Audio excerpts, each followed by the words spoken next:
I hope you're as excited as I am about getting started on the first domain. This domain is security and risk management. This domain is very important. All the other domains built on top of this domain, this is the foundation.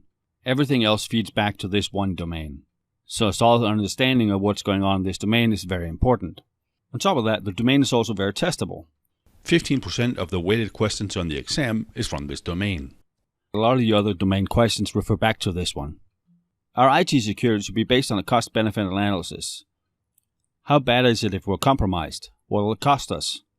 How likely are we to be compromised? What are the countermeasure costs?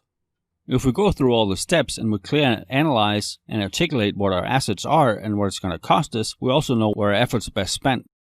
A lot of the mistakes that a lot of companies have made and are still making is to just implement countermeasures. They don't have a clearly defined picture of the threat landscape.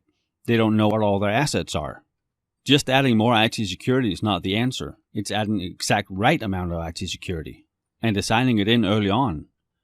In this domain, we're going to be looking at the CIA triad. How we ensure the confidentiality of our data, the integrity, and that it's available. Every organization is going to be different. What's important to that organization might be confidentiality. The balancing act we have to do as IT security professionals. We'll be looking at security governance principles, how and what we grant people access to, and the frameworks we use for it, and how we want to use defense in depth.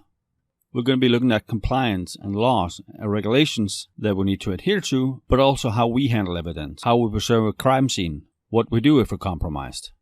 And we're going to be looking at different types of intellectual property.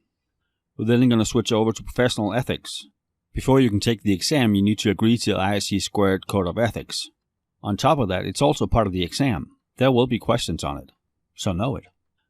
After that, we're going to be looking at the policies, the standards, the guidelines, procedures, baselines, what each of them do and how they work together, who builds which, and how specific they are. And then at the end of this domain, we're going to be looking at risk analysis. We're going to be looking at quantitative and qualitative risk analysis.